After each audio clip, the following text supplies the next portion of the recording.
तो प्रधानमंत्री मोदी को आप सुन रहे थे और तमाम आज के प्रधानमंत्री मोदी के इस दौरे को लेकर हम बातचीत करने की कोशिश करेंगे। कांग्रेस नेता राजीव चौधरी हमारे साथ जुड़ चुके हैं। आपका बहुत बहुत स्वागत है सर टीवी 100 पर। राजीव जी, प्रधानमंत्री मोदी का केदारनाथ दौरा किस तरीके से कांग्रेस इसको देख रही है? देखिए, प्रधानमंत्री जी का जो दौरा है, हम उसको धार्मिक दृष्टि से नहीं देख सकते हैं जी। प्रधानमंत्री जी हमेशा इस तरह के दौरों का राजनीतिक लाभ लेने के लिए उनका इस्तेमाल करते हैं। उनका ना तो धर्म और अध्यात्म से कोई वास्ता है। आप देखिए 2019 के चुनाव से पहले भी वो आए थे बाबा केदारनाथ के दर्शन के लिए, कि उन्होंने उस समय भी एक यहाँ गुफा में बैठकर अनेकों चित्रण कराना, अपना एक एडवर्टाइज करना, वो काम मोदी जी करते हैं। प्रधानमंत्री जी जब आते हैं केदारनाथ, मैं बाबा केदारनाथ से इस अवसर पर प्रार्थना करूंगा, हे भगवान इस व्यक्ति को सद्बुद्धि दे। ये अब जब आपके चरणों में, चाहे बेशक ही राजनीतिक लाभ लेने के लिए आ गए हों, लेकिन इनको सद्बुद्धि दे। ये देश के गरीब के बारे में सोचें, देश के मजदूर के बारे में सोचें, देश में किसानों के बारे में सोचें, जो पिछले लगभग 1 साल से इनके दरवाजे पर एक उम्मीद के साथ बैठे हुए हैं और हजारों किसान शहीद हो गए हैं, उसके बारे में सोचें। बाबा केदार इनकी बुद्धि को थोड़ा सा उस तरफ भी लगाइए कि वो देश और गरीब और आम जन के बारे में सोचें। देखिए आप, पूरा देश महंगाई बेरोजगारी के दलदल में धंसा हुआ है। देश जो है, जो हम पहले दुनिया में विकासशील देशों की टक्कर लेने का काम कर, विकसित देशों की टक्कर लेने का काम करते थे, आज भारत की स्थिति दुनिया में कहां आ गई है? बिल्कुल, लेकिन राजीव जी, जो बीजेपी है लगातार ये दावा कर रहे हैं कि प्रधानमंत्री मोदी पूरे उत्तराखंड को एक आध्यात्मिक राजधानी बनाने की कोशिश कर रहे हैं। पूरी दुनिया की आध्यात्मिक राजधानी वो वहां पहुंच रहे हैं, तो इससे पर्यटन भी बढ़ेगा। मैं आपकी बात से बिल्कुल सहमत हूं कि वो एक सोच रहे हैं, लेकिन कब सोच रहे हैं? जब 2022 का चुनाव हमारे दरवाजे पे खड़ा है तब सोच रहे हैं। 2013 से लेकर अब तक और 2014 में प्रधानमंत्री से बनने के बाद अब तक क्या उनके पास कोई योजनाएं थी नहीं बाबा केदारनाथ के लिए? हर बार आते हैं चुनाव से पहले और एक नौटंकी करके, एक ड्रामा करके चले जाते हैं कि मैं यहाँ 130 करोड़ की योजनाएं करूंगा, मैं यहाँ 400 करोड़ की करूंगा, 500 करोड़ की करूंगा। बोलने से कुछ नहीं जाता है। और प्रधानमंत्री जी को अब ये देश की जनता जो है, देश का गरीब, देश का व्यक्ति समझ चुका है कि ये केवल और केवल जुमलेबाज और ढकोसलेबाज व्यक्ति हैं। इनका ना तो अध्यात्म से कोई मतलब है, ना धर्म से कोई मतलब है। इनको किसी भी हालत में, किसी भी कंडीशन पर, किसी भी सूरत में केवल और केवल सत्ता चाहिए। चाहे इन्हें वो लाशों के ढेर पर बैठकर सत्ता मिलती हो, चाहे इन्हें वो धर्म के नाम पर सत्ता मिलती हो, चाहे इन्हें लोगों की हत्याएं कराने के बाद सत्ता मिलती हो। इस पार्टी का, इन लोगों का केवल और केवल सत्ता से मतलब है, कोई इनका मतलब आम जनमानस से नहीं है। वो दावा कर रहे हैं, प्रधानमंत्री ने आज अपने संबोधन में ये बड़ा दावा किया। उन्होंने कहा कि चारधाम यात्रा के लिए बड़े स्तर पर काम किया जा रहा है। आने वाला वक्त ऐसा होगा कि लोग अपनी कार से बाबा केदारनाथ के दर्शन कर पाएंगे।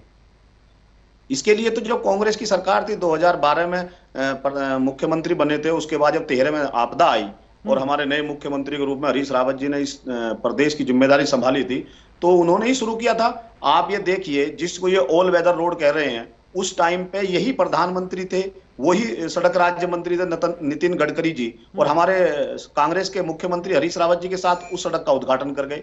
2017 में जब सत्ता परिवर्तन हो गया तो ये दोबारा से आए अपने मुख्यमंत्री को श्रेय दिलाने के लिए, उसी सड़क का दोबारा से इन्होंने जो है शिलान्यास किया।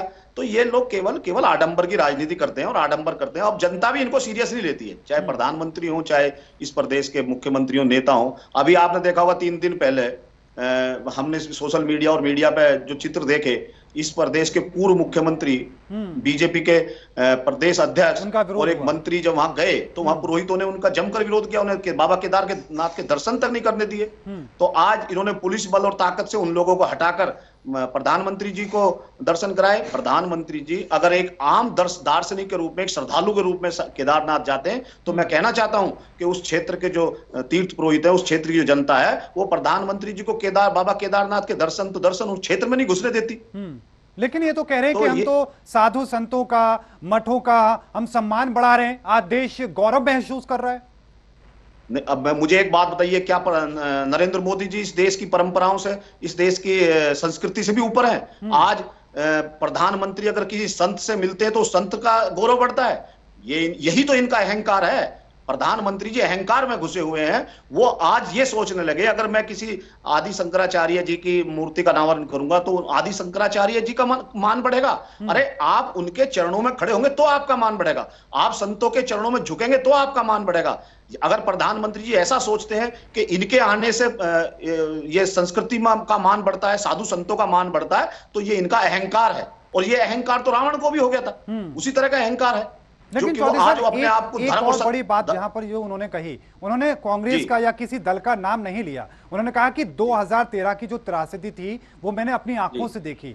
भावुक भी यहां पर प्रधानमंत्री नजर आए। उन्होंने कहा कि लोग कह रहे थे कि अब केदारनाथ खड़ा नहीं हो पाएगा, वो आन बान शान नजर नहीं आएगी, लेकिन हम उससे भी ज्यादा आन बान शान के साथ में बाबा केदार के धाम को सजा रहे हैं, खड़ा कर रहे हैं।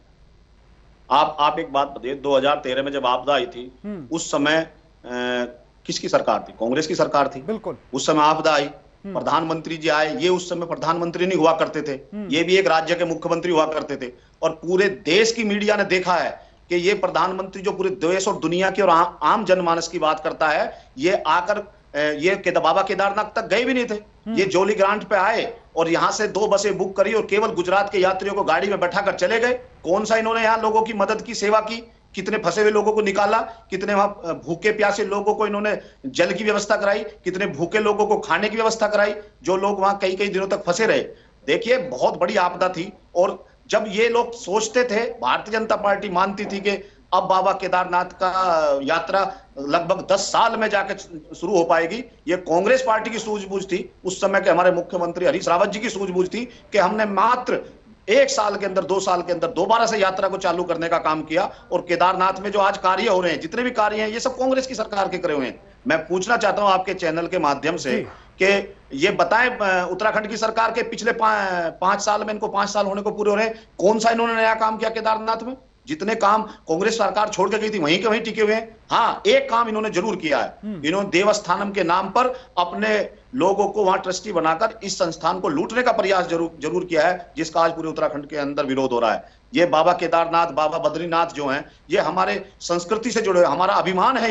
ये हमारे भगवान है। और आज भारतीय जनता पार्टी की सोच केवल और केवल इसको किसी तरीके से ट्रस्ट बनाकर अपने देवस्थानम के नाम से इस श्राइन बोर्ड में अपने लोगों को घुसाकर इससे आर्थिक लाभ लेने की है, ना कि इनका अध्यात्म धर्म से कोई मतलब। लेकिन चौधरी साहब, इसको लेकर तो मुख्यमंत्री कई बार कह चुके हैं। उनका तो ये दावा है कि हम बहुत सम्मान उनका करते हैं और हमारे लिए वो बहुत पूजनीय हैं, और देवस्थानम बोर्ड जो है वो व्यवस्था को बेहतर बनाने के लिए किया गया है। बावजूद इसके अगर देवस्थानम बोर्ड को लेकर किसी तरह की समस्या है तो हम पुरोहितों की समस्या को सुनेंगे, उसका समाधान करेंगे।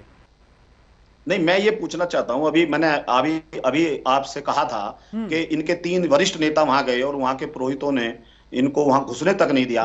देवस्थानम से जुड़े हुए एक व्यक्ति जब गए, आपने देखा सोशल मीडिया और न्यूज चैनल पर चला था, उनको पुरोहितों ने किस तरह से वहां से दौड़ाया था। अगर उन लोगों के मन में कोई संशय है, शंका है, तो ये कैसे दूर करेंगे? आज तक क्यों नहीं दूर कर पाए? इतने दिन से ये समस्या चली आ रही है। मुख्यमंत्री जी को कौन रोक रहा है? क्यों नहीं भंग कर देते देवस्थानम को? इनको ये देवस्थानम को भंग कर देना चाहिए अगर ये वाकई में इस क्षेत्र के लोगों का, इन पुरोहितों का बारे में सोचते हैं। अगर ये इस तरह से नौटंकी कि हम देख रहे हैं, सोच रहे हैं, हम करेंगे, इस तरह की हिला हवाली वाली बात कर रहे हैं मुख्यमंत्री, तो मैं तो समझता नहीं हूं कि मुख्यमंत्री की देवस्थानम को आस्था का विषय बता रहे हैं। बीजेपी भी यही काम कर रही है। आम आदमी पार्टी तो वहां गिरफ्तारी देने की बात कर रही है। वो वहां पहुंच रहे हैं, वो कह रहे हैं कि जब तक इसको रद्द नहीं किया जाएगा, भंग नहीं किया जाएगा, हम गिरफ्तारी देते रहेंगे। जनता क्या किसे सही माने, क्या समझे जनता? मैं ये कहना चाहता हूं, जनता देवस्थानम के खिलाफ है, वहां की क्षेत्रीय जनता। और आपने देखा होगा, बिना जनता के, अगर जनता उसके खिलाफ ना होती तो क्या पूर्व मुख्यमंत्री जी का इतना बड़ा विरोध होता? क्या वो लोग वहां दर्शन करने से वंचित रह पाते? इस क्षेत्र उत्तराखंड की जनता देवस्थानम के खिलाफ है। वो लोग इनके मंशा को समझ चुके हैं। भारतीय जनता पार्टी देवस्थानम की आड़ में अपने लोगों को घुसाना चाहती है। आपने देखा होगा राम मंदिर के निर्माण को लेकर इनकी ट्रस्ट ने किस तरीके से जमीन खरीद फरोख्त में इतना बड़ा घोटाला किया। तो ये लोग धर्म के नाम पर लोगों को इमोशनल करके, क्योंकि भारत का व्यक्ति बहुत धार्मिक है, वो आस्था रखता है धर्म के में और भगवान में आस्था रखता है, ये उसका इस्तेमाल आर्थिक लाभ जुटाने में और राजनीतिक लाभ जुटाने में करते हैं। ठीक है, और ये हमेशा से करते हैं। आखिरी कमेंट के रूप में मैं आपके पास आ रहा हूं और सवाल ये होगा कि क्या बीजेपी डर चुकी है 2022 से पहले? यही वजह है कि बाबा केदार के उनके दरबार में पहुंच रही है, उनके धाम में पहुंच रही है, या हाल ही के जो नतीजे आए हैं उससे सबक सीखने की कोशिश कर रही है? देखिए, हाल ही के जो नतीजे आए हैं, अभी जो हिमाचल में, राजस्थान में, बाकी राज्यों में नतीजे आए हैं, और उन नतीजों के तुरंत बाद बीजेपी का रिएक्शन ये हुआ है कि इन्होंने 10 रुपए 11 रुपए डीजल पेट्रोल पर कम करने का काम किया।